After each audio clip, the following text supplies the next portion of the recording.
नमस्कार दोस्तों, बहुत बहुत स्वागत है आप सभी का आपके अपने यूट्यूब चैनल आरजीएस में। और हमेशा की तरह आज भी हाजिर हैं डेली करंट अफेयर के प्रोग्राम में। तो आपको बताते चले मित्रों कि जो हमारा ये सेशन होता है डेली करंट अफेयर का प्रोग्राम, इसमें उन तमाम खबरों को शामिल किया जाता है जो पिछले समय में, पिछले दिनों में या पिछले एक हफ्ता या एक महीने या जो भी समय रहा है उसमें घटित हुआ है और आपके एग्ज़ाम की दृष्टि से बहुत ही महत्वपूर्ण होता है। क्योंकि जब आप एग्ज़ाम हॉल में बैठते हैं तो कुछ ऐसे भी प्रश्न आते हैं जो करंट अफेयर से संबंधित होते हैं और ऐसे में ये करंट अफेयर का प्रोग्राम बहुत ही इम्पोर्टेंट हो जाता है हमारे लिए। साथ ही साथ इस करंट अफेयर के सीरीज़ में हम स्टैटिक जीके भी जोड़ करके रखते हैं, देखते हैं। और आप सभी से यही अपील है कि आप जब डेली करंट अफेयर का प्रोग्राम करें तो इसका एक शॉर्ट नोट्स भी बनाएं, बहुत ही शॉर्ट नोट्स, और साथ ही साथ अपने स्टैटिक नोट्स में इस शॉर्ट नोट्स को ऐड करें ताकि आप जब वहाँ पर स्टैटिक जीके पढ़ें तो करंट भी आपका अपडेट रहे। तो चलिए इन सब बातों के साथ, यदि आप चैनल पर नए हैं तो चैनल को सब्सक्राइब कर लें और अन्य लोगों तक भी शेयर करें। जो आगामी एग्ज़ाम होने वाली होती हैं उससे संबंधित ये डेली करंट अफेयर का प्रोग्राम उन विद्यार्थियों के लिए बहुत महत्वपूर्ण है जो दूर दराज के गाँवों में रहते हैं या ऐसे जॉब में रहते हैं जो उनके लिए तैयारी के लिए समय बहुत ही कम मिल पाता है। तो ऐसे में डेली करंट अफेयर के माध्यम से आप जो है जो दिन भर की खबरें हैं उनको आप कवर कर सकते हैं, साथ ही साथ अपने तैयारी को बेहतर बना सकते हैं। और आप सभी से विशेष अपील कि आप सभी लोग न्यूज़पेपर देखते रहें, मैगजीन देखते रहें। इससे होगा क्या कि जो छोटी मोटी खबरें होती हैं वो भी आपके एग्ज़ाम में टकरा जाती हैं और वो अगर एमसीक्यू में शामिल नहीं हो पाता है, डेली करंट अफेयर में शामिल नहीं हो पाता है तो आपके लिए परेशानी का सबब बन सकता है। तो आप लोग न्यूज़पेपर भी देखते रहा करें। चलिए हम लोग बढ़ते हैं डेली करंट अफेयर के प्रोग्राम के सीरीज़ में। पहला प्रश्न ये रहा आपके लिए, तो वेब शिखर सम्मेलन 2025 के संदर्भ में निम्नलिखित कथनों पर विचार कीजिए। इसका उद्देश्य भारत को मीडिया, मनोरंजन और डिजिटल नवाचार का वैश्विक केंद्र बनाना है। इसका मुख्य लक्ष्य 2029 तक M&E सेक्टर में $50 बिलियन का बाजार सृजित करना है। पूछ क्या रहा है, इस उपयुक्त कथनों में से कौन से कथन सही हैं या हैं। तो आपको बताते चले दोस्तों, अभी जो है मोदी जी ने 2 दिन पहले ही वेब शिखर सम्मेलन 2025 का उद्घाटन किया और ये मुंबई में आयोजित किया गया। इसका उद्देश्य भारत को मीडिया, मनोरंजन और डिजिटल नवाचार का केंद्र बनाना है। साथ ही साथ इसका मुख्य लक्ष्य 2029 तक मीडिया एंड इंटरटेनमेंट सेक्टर में $50 बिलियन का बाजार सृजित करना है। तो इसलिए दोनों कथन यहाँ पर सही हैं। सही विकल्प ही पूछ रहा है तो यहाँ पर ऑप्शन सी हमारा सही हो जाएगा। चलिए हम लोग व्याख्या को देखें। तो विश्व ऑडियो विजुअल और मनोरंजन शिखर सम्मेलन हाल ही में प्रधानमंत्री नरेंद्र मोदी जी ने मुंबई स्थित जियो वर्ल्ड सेंटर में भारत के पहले विश्व ऑडियो विजुअल और मनोरंजन शिखर सम्मेलन वेब्स 2025 का उद्घाटन किया। तो देखिए ये है क्या, ऑडियो विजुअल और मनोरंजन शिखर सम्मेलन है वेब्स, और ये विश्व का भारत के पहला, ठीक है, ये शिखर सम्मेलन है। इस शिखर सम्मेलन में यूके, जापान, रूस, सऊदी अरब सहित 60 से अधिक देशों के प्रतिनिधियों ने भाग लिया। वेब शिखर सम्मेलन 2025 के बारे में बात करें तो इसका उद्देश्य भारत को मीडिया, मनोरंजन और डिजिटल नवाचार का वैश्विक केंद्र बनाना है। इसका मुख्य लक्ष्य 2029 तक M&E यानी मीडिया एंड इंटरटेनमेंट सेक्टर में $50 बिलियन बाजार सृजित करना है। इस सम्मेलन में 42 पूर्व सत्र, 39 ब्रेक आउट सत्र और 32 मास्टर क्लास आयोजित की गई जो प्रसारण, इंफोटेनमेंट और AVGC, XR फिल्म और डिजिटल मीडिया जैसे केंद्र क्षेत्रों को कवर करती है।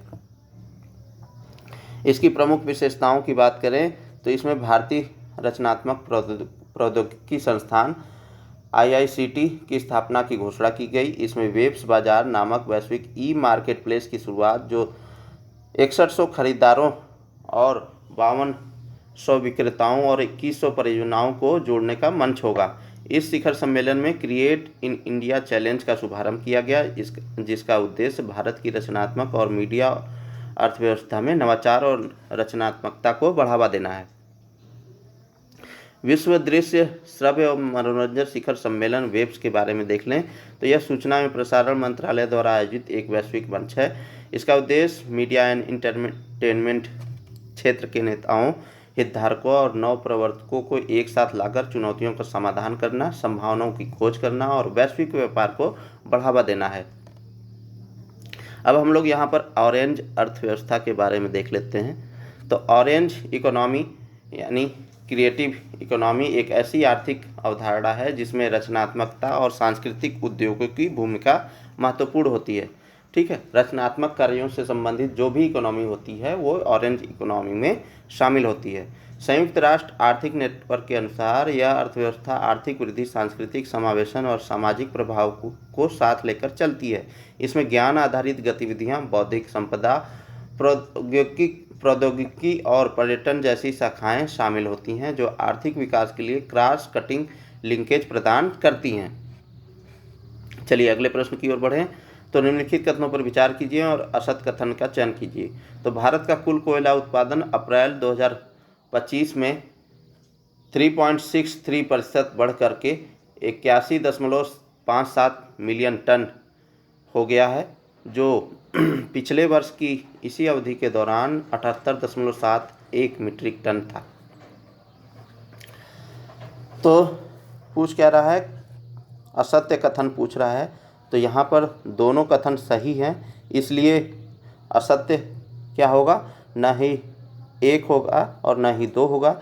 राइट आंसर हमारा डी हो जाएगा। चलिए व्याख्या को देखें। तो भारत के कोयला क्षेत्र का अप्रैल 2025 में मजबूत प्रदर्शन रहा है। भारत के कोयला क्षेत्र ने वित्त वर्ष 2025-26 की शुरुआत मजबूती से की है। अप्रैल 2025 में कोयला उत्पादन 3.63% बढ़ करके 81.57 मिलियन टन हुआ है, जो अप्रैल 2024 के 78.71 मीट्रिक टन से अधिक है। कैप्टिव और अन्य खदानों का उत्पादन 26.6% बढ़ करके 14.51 मीट्रिक टन और अप्रैल 2024 के 11.46 मीट्रिक टन की तुलना में उल्लेखनीय वृद्धि हुई है। कोयला आपूर्ति में सुधार हुआ है।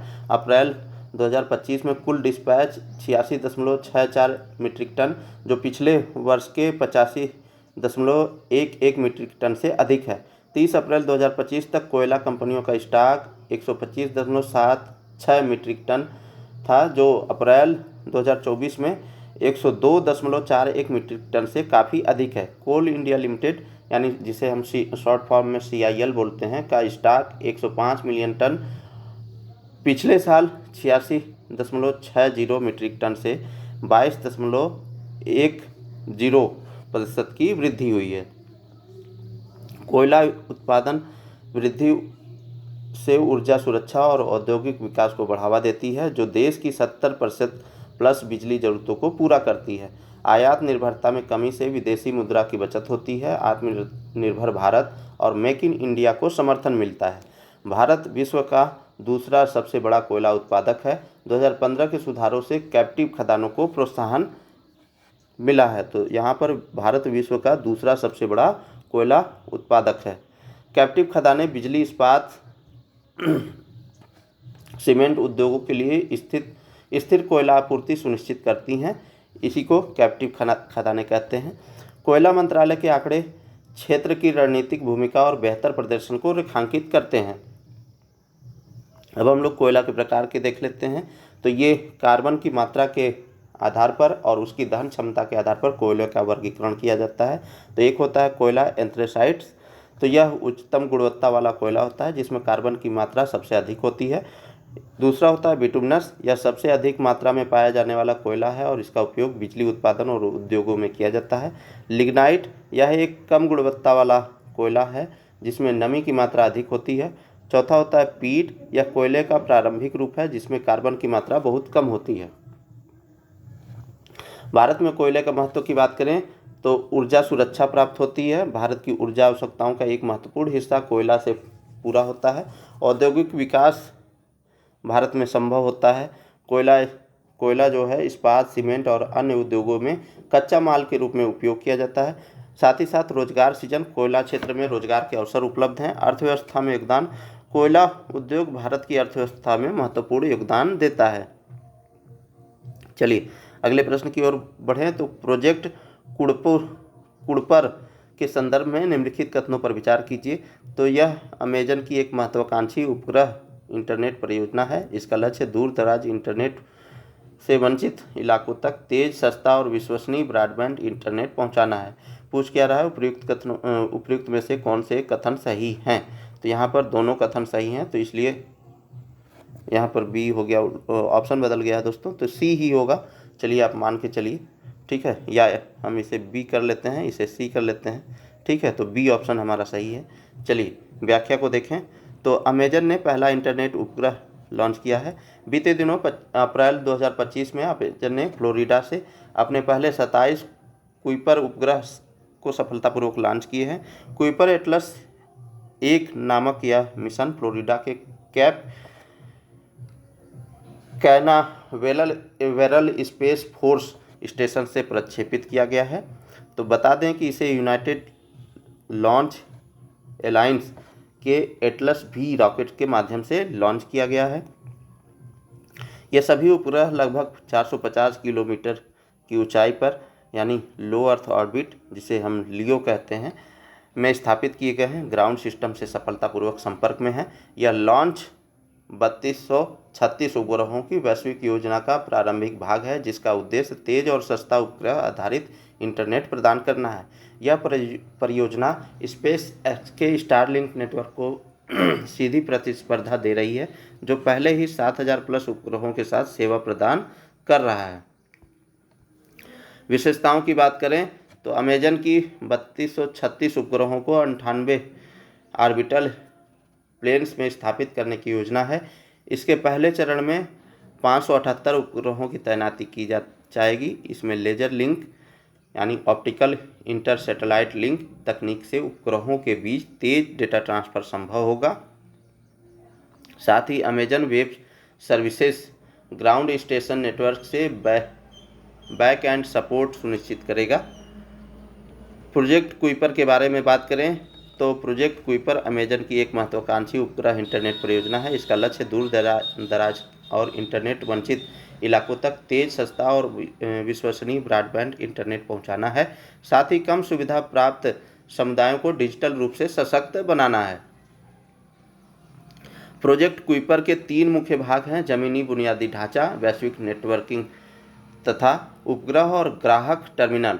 जमीनी बुनियादी ढांचा की बात करें तो गेटवे एंटीना उपग्रहों से डेटा भेजने और प्राप्त करने के लिए और TT&C एंटीना टेलीमेट्री ट्रैकिंग और नियंत्रण के लिए यह कार्य करेगा। वैश्विक नेटवर्क की बात करें तो गेटवे एंटीना को इंटरनेट, क्लाउड और निजी नेटवर्क से जोड़ता है। साथ ही डेटा का निर्बाध और सुरक्षित आदान प्रदान सुनिश्चित करता है। उपग्रह और ग्राहक टर्मिनल की बात करें तो उपग्रह लियो में काम करते हैं और गेटवे एंटीना व ग्राहकों के बीच डेटा ट्रैफिक को रिले करते हैं। साथ ही टर्मिनल्स में एंटीना और प्रोसेसर को एकीकृत किया गया है, जिससे तेज और सहज कनेक्टिविटी मिलती है। चलिए अगले प्रश्न की ओर बात करें तो राष्ट्रीय सुरक्षा परिषद, ठीक है, नेशनल सिक्योरिटी काउंसिल के संदर्भ में निम्नलिखित कथनों पर विचार कीजिए। इसका नेतृत्व प्रधानमंत्री करते हैं और राष्ट्रीय सुरक्षा सलाहकार NSA इसका मुख्य समन्वय और सलाहकार होते हैं। इसका उद्देश्य राष्ट्रीय सुरक्षा प्रबंधन के लिए एक समर्पित ढांचा प्रदान करना है।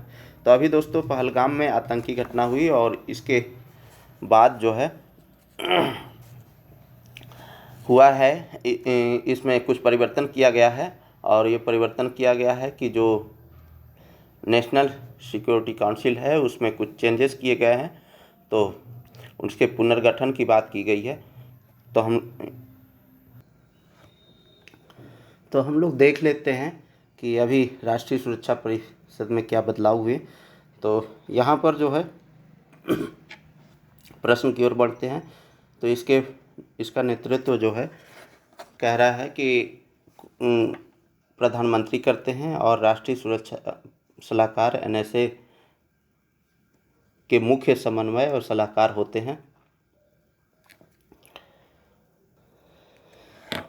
सही विकल्प का चयन करने के लिए बोल रहा है, तो यहाँ पर सही विकल्प क्या है? दोनों है। ठीक है, तो राइट आंसर हमारा सी हो जाएगा। चलिए हम लोग व्याख्या को देखते हैं। तो राष्ट्रीय सुरक्षा सलाहकार बोर्ड NSAB का पुनर्गठन किया गया। चलिए व्याख्या को देखें। तो हाल ही में भारत सरकार ने अप्रैल 2025 में राष्ट्रीय सुरक्षा सलाहकार बोर्ड का पुनर्गठन किया। पूर्व रिसर्च एंड एनालिसिस विंग प्रमुख आलोक जोशी को NSAB का नया अध्यक्ष नियुक्त किया गया है।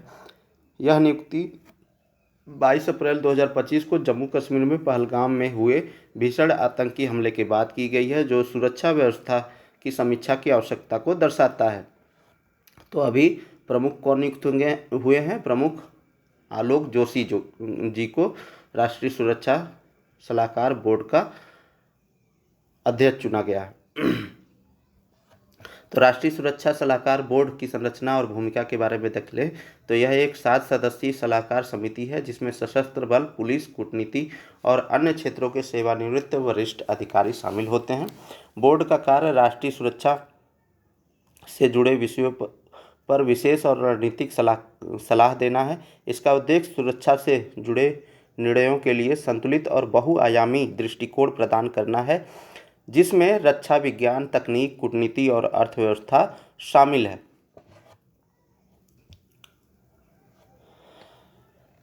NSAB बोर्ड निम्नलिखित प्रमुख मुद्दों पर कार्य करता है, जैसे कि राष्ट्रीय सुरक्षा रणनीति, साइबर सुरक्षा, आतंकवाद विरोधी रणनीतियां और क्षेत्रीय भू राजनीतिक चुनौतियों पर यह काम करता है। NSAB के नए सदस्यों के बारे में देख लें तो आलोक जोशी इसके अध्यक्ष नियुक्त किए गए हैं, जो पूर्व में राव प्रमुख और रणनीतिक मामलों के विशेषज्ञ रहे। एयर मार्शल PM सिन्हा और पश्चिमी वायु कमांडर इन्हें एयर मार्शल नियुक्त किया गया है। लेफ्टिनेंट जनरल के रूप में AK सिंह पूर्व दक्षिणी सेना के कमांडर थे, उन्हें नियुक्त किया गया है। रियर एडमिरल मोंटी खन्ना को नियुक्त किया गया है, जो पूर्व वरिष्ठ नौसेना अधिकारी थे। राजीव रंजन वर्मा को पूर्व IPS अधिकारी हैं, उन्हें भी इस समिति के सदस्य के रूप में नामित किया गया है। मनमोहन सिंह जो पूर्व IPS हैं वो भी शामिल है। B वेंकटेश वर्मा पूर्व भारतीय विदेश सेवा यानी IFS अधिकारी हैं, इन्हें भी इसमें शामिल किया गया है। राष्ट्रीय सुरक्षा परिषद के बारे में देख लें तो इसका गठन 19 नवंबर 1998 को हुआ था। इसका उद्देश्य राष्ट्रीय सुरक्षा प्रबंधन के लिए एक समर्पित ढांचा प्रदान करना है। साथ ही यह एक त्रिस्तरीय संरचना के तहत कार्य करता है और इसमें शामिल है सामरिक नीति समूह यानी SPG, राष्ट्रीय सुरक्षा सलाहकार बोर्ड तथा राष्ट्रीय सुरक्षा परिषद सचिवालय। इसका नेतृत्व प्रधानमंत्री करते हैं और राष्ट्रीय सुरक्षा सलाहकार यानी NSA इसके प्रमुख समन्वय व सलाहकार होते हैं। इसका मुख्यालय जो है नई दिल्ली में अवस्थित है। चलिए अगले प्रश्न की ओर बढ़ें। तो ऑपरेशन कगार के संबंध में निम्नलिखित कथनों पर विचार करें। तो ऑपरेशन कगार इसे गृह मंत्रालय द्वारा शुरू किया गया है। इसका उद्देश्य नक्सलियों का उन्मूलन करना और माओवादियों की राजनीतिक विचारधारा को खत्म करना है। उपयुक्त कथन में से कौन से कथन सही हैं? तो यहाँ पर दोनों ऑप्शन हमारे सही हैं, इसलिए राइट आंसर क्या हो जाएगा? फिर से ऑप्शन बदल गया, कोई बात नहीं, हम यहाँ B कर लेते हैं और यहाँ C कर लेते हैं, तो राइट आंसर हमारा B हो जाएगा। चलिए व्याख्या को देखें। तो ऑपरेशन कगार, तो अभी हाल ही में तेलंगाना के पूर्व मुख्यमंत्री केंद्र सरकार के ऑपरेशन कगार पर चिंता जताई है। बता दें कि छत्तीसगढ़ में माओवादी विद्रोहियों को खत्म करने के उद्देश्य से चलाए गए इस अभियान की कड़ी आलोचना हो रही है, क्योंकि इसमें विशेष रूप से आदिवासियों और युवाओं की हत्या के आरोप लगे हैं। ऑपरेशन कगार के बारे में बात करें तो गृह मंत्रालय द्वारा शुरू किए गए इस ऑपरेशन कगार का उद्देश्य नक्सलियों का उन्मूलन करना और माओवाद की राजनीतिक विचारधारा को खत्म करना है। इस अभियान में उन माओवादियों को भारी क्षति हुई है जिन्होंने सरकार के सामने आत्मसमर्पण करने से इनकार कर दिया है। साउथ एशिया टेररिस्ट पोर्टल के अनुसार 2025 के पहले 3 महीनों में छत्तीसगढ़ में सुरक्षा बलों द्वारा 140 से अधिक माओवादियों को मार गिराया गया है। यह आंकड़ा छत्तीसगढ़ में वर्ष 2024 में होने वाली कुल मृत्यु संख्या के आधे से भी अधिक है, जो कि 235 है। आदिवासियों और स्थानीय समुदायों पर प्रभाव इसका क्या पड़ा है? तो सरकार का दावा है कि ऑपरेशन कगार का उद्देश्य शांति लाना है, लेकिन इसके चलते स्थानीय समुदायों विशेषकर आदिवासी आबादी पर गहरा असर पड़ा है। कई आदिवासी गोलीबारी में फंस गए हैं और सरकार के आक्रामक रूप से स्थानीय आक्रोश और बढ़ गया है। नक्सलियों और सुरक्षा बलों दोनों की ओर से हिंसा में वृद्धि ने जनजातीय समुदायों और सरकार के बीच तनाव को बढ़ा दिया है। इससे केवल सैन्य कार्रवाई पर निर्भर रहने के बजाय उग्रवाद को बढ़ावा देने वाली सामाजिक आर्थिक शिकायतों को दूर करने की मांग बढ़ गई है। नक्सलवाद के बारे में देख लेते हैं। नक्सलवाद क्या है? तो नक्सलवाद माओवादी विचारधारा से प्रेरित वामपंथी उग्रवाद का एक रूप है जो सशस्त्र विद्रोह, हिंसा और गुरिल्ला युद्ध के माध्यम से राज्य को समाप्त करने का प्रयास करता है। यहाँ राज्य मतलब सरकार को समाप्त करने का प्रयास करता है। और नक्सलवाद शब्द की उत्पत्ति पश्चिम बंगाल के नक्सलबाड़ी गांव से हुई थी, जहां वर्ष 1967 में शोषक जमींदारों के खिलाफ किसानों का विद्रोह हुआ था। इसके बाद से यह एक जटिल उग्रवाद के रूप में विकसित हो गया जो भारत के कई राज्यों को प्रभावित कर रहा है। भारतीय माओवादी की बात करें तो भारतीय कम्युनिस्ट पार्टी यानी माओवादी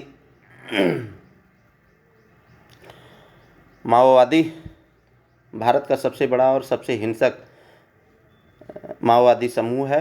इसका गठन 2 प्रमुख माओवादी गुटों सीपीआई मार्क्सवादी लेनिनवादी और पीपुल्स वार और माओवादी कम्युनिस्ट सेंटर ऑफ इंडिया के विलय से हुआ था। सीपीआई माओवादी और उसके संगठनों को यूएपीए 1967 के तहत प्रतिबंधित कर दिया गया था। भौगोलिक विस्तार की बात करें तो नक्सल आंदोलन रेड कॉरिडोर में सबसे अधिक सक्रिय हैं, जो छत्तीसगढ़, झारखंड और उड़ीसा, महाराष्ट्र और बिहार सहित कई भारतीय राज्यों के हिस्सों में फैला हुआ है। नक्सलवाद के कारण की बात करें तो भूमिहीनता और शोषण, गरीबी और अल्प विकास, जनजातीय अलगाव और राज्य की उपेक्षा और हिंसा ये प्रमुख कारण हैं। तो ये था दोस्तों डेली करंट अफेयर का प्रोग्राम। उम्मीद करते हैं आप सभी को पसंद आया होगा, और पसंद आया होगा तो डेली करंट अफेयर प्रोग्राम की सीरीज को आप जो है अन्य लोगों तक भी शेयर करें। मिलते हैं किसी नेक्स्ट वीडियो में, तब तक के लिए बहुत बहुत धन्यवाद, बहुत बहुत शुक्रिया। जय हिंद दोस्तों।